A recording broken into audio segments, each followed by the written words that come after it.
नीलाञ्जनसमाभासं रविपुत्रं नियमाग्रजं छायामार्तण्डसम्भुतं तं नमामि शनैश्चरम् नीलाञ्जनसमाभासं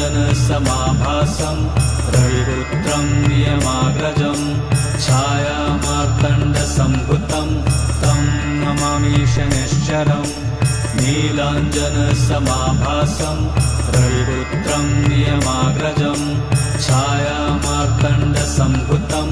तं नमामि शनैश्चरम् नीलाञ्जनसमाभासं रविपुत्रं नियमाग्रजं छायामार्तण्डसम्भुतं तं नमामि शनैश्चरम् नीलाञ्जनसमाभासं रविपुत्रं नियमाग्रजं छायामार्तण्डसम्भुतं